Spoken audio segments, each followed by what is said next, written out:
Cara, eu na verdade, foi uma crescente de motivos, assim. Eu cresci com meu avô era sindicalista, durante a ditadura militar, e foi preso, torturado, etc. E as histórias dele de que como o jornalismo e as pessoas à volta dele ajudaram a acabar com a ditadura militar sempre foram formando meu caráter. Quando eu cheguei na hora de fazer o vestibular em si, eu vi que o mundo já não era tão mais bonitinho, que não, o jornalismo ajuda a derrubar as coisas, mas não é só isso, né? Mas eu já era apaixonado pela profissão e eu sempre quis muito contar histórias. Então eu juntei, eu estava em dúvida se eu fazia cinema, se eu fazia jornalismo, porque eu achava que as duas eram formas de contar boas histórias. E eu percebi que quando eu fazia jornalismo eu podia fazer tanto contar essas histórias, quanto falar sobre cinema também. E aí eu juntei o melhor desses dois mundinhos aí e me joguei na faculdade. Cara, o mundo é bizarro, porque faz pouco tempo, né? E mudou muito, porque o presidente era Dilma, que era super criticada com todos os motivos, né? A gente sabe que não foi um governo bom. Mas eu lembro que durante a faculdade foi quando rolaram as jornadas de 2013. Eu lembro que, aliás, eu tinha aula com a Denise, e a gente tinha uma prova no dia seguinte daquela quinta-feira que a jornalista da Folha tomou um tiro no olho e etc. E ninguém estudou pra prova, porque tá todo mundo na rua, né? E aí lembro que ela teve uma sacada muito boa, que era a aula de semiótica. E aí ela falou, olha, ou vocês falam sobre o livro que eu pedi para vocês lerem, ou vocês usam os conceitos de semiótica nas histórias das manifestações de ontem. E aí todo mundo pirou, assim. E aí mudou tudo, né? Depois disso, eu lembro que eu estava na Jovem Pan em 2013, durante as jornadas. Eu lembro de ver jornalista voltando com marca de bala de borracha. Em 2014 eu fui para a Época, para a revista. Eu era estagiário lá. E aí também foi toda essa virada, né? Teve aquela eleição caótica da Dilma com a Aécio. Acompanhei também muito de perto isso. E da, da época eu fui para Abril, e aí de lá eu consegui acompanhar meio que esse desgoverno aí que a gente teve de cair Dilma, entrar Temer. Eu lembro que eu fiz matéria sobre isso para Super já. E aí agora entrou o Bolsonaro, que também está nesse negócio caótico, da gente não sabe mais o que que... o- é muito bizarro isso que antes eu nunca tinha ouvido alguém que tinha que confirmar uma informação que o presidente dava, sabe? Isso é um debate muito grande entre os colegas que a gente tem de, putz, o cara solta uma coisa no Twitter, mas a gente não sabe exatamente se a gente já pode publicar isso, se a gente tem que checar com uma terceira pessoa, porque o que acontece depois que a gente publica, ele fala que era mentira e a gente tem que reinterpretar e queima a gente, né? Então, acho que o papel do jornalista mudou muito nesses 10 anos, é estranho. Cara, mais até, na verdade. Quando eu saí da faculdade, eu achei que eu tinha saído completo. E aí, conforme foi passando o tempo, eu vi que eu estava mais completo do que eu achei que eu estava, na verdade. Aqui a gente teve aula desde InDesign, né, até Photoshop, as aulas de vídeo aqui. Não só de falar na frente da câmera, como de filmar. Isso, cara, dá uma, como é que chama? Uma bagagem, isso. Dá uma bagagem que é inacreditável quando a gente pensa. Assim, hoje eu fui essa semana numa palestra de um cara que é produtor no The Guardian. E ele fala assim, não, pô, no The Guardian a gente acha que o repórter tem que produzir vídeo, não sei o que lá. E é uma coisa que muita gente estava ao redor ali de mim e ficou meio chocada e foi uma coisa que foi muito natural pela minha formação aqui no Mackenzie.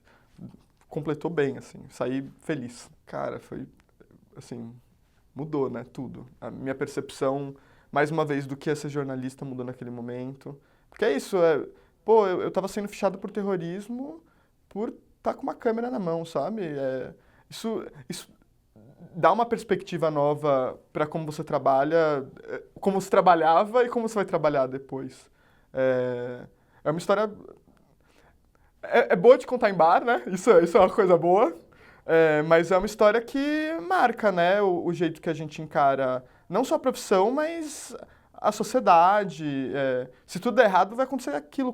Tipo, o Brasil vai ser aquilo. Se tudo der certo, a gente vai se afastar quanto daquilo ali, entendeu? É importante, assim. Foi marcante pra mim. Eu acho que mais importante do que a gente imagina, na verdade. Acho que é uma coisa que a gente só vai conseguir mensurar daqui a uns anos, assim. Porque todo mundo agora tem acesso a essa ferramenta, né?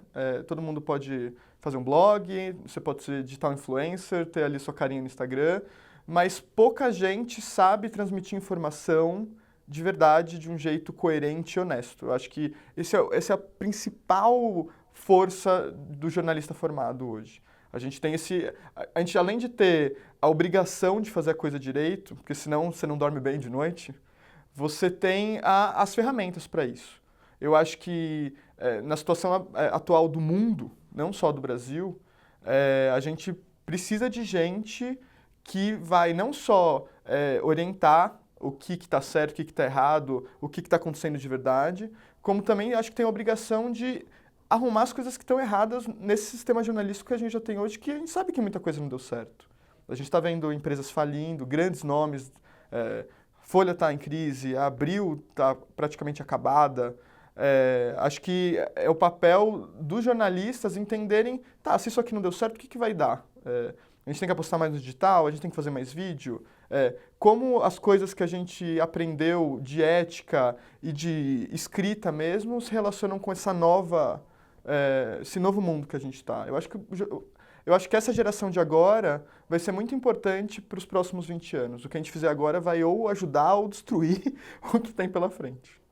Cara, é difícil, né? Porque agora a gente sabe tudo que deu errado, né? Todos os problemas que tem e todos os problemas que estão vindo ainda. Mas eu faria assim, eu acho que...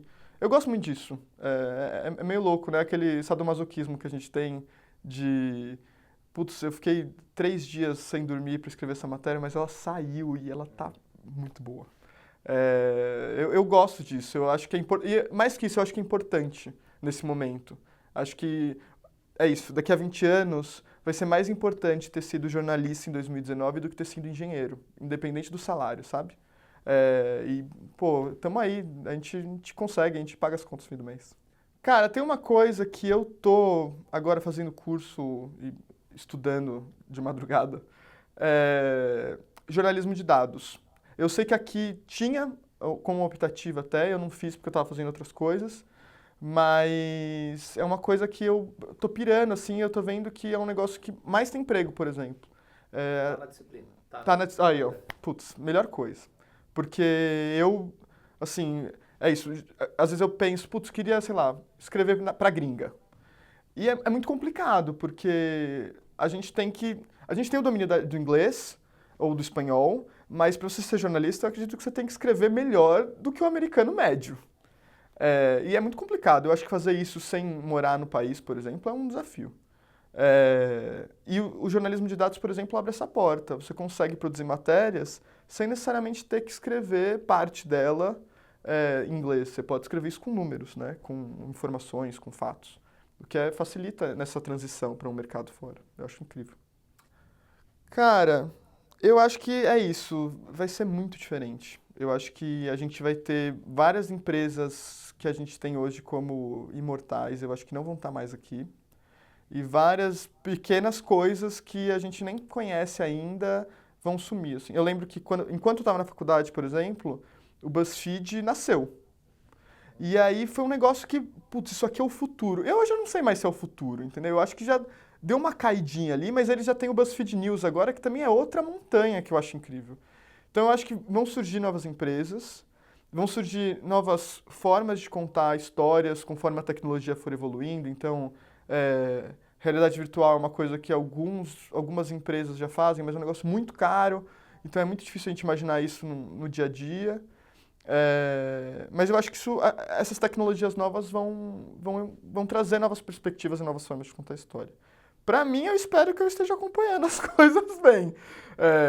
Estudando, tentando, é isso. Agora estou tentando escrever em outras línguas, ver se entro nessa. Estou ajudando a criar novas empresas de jornalismo.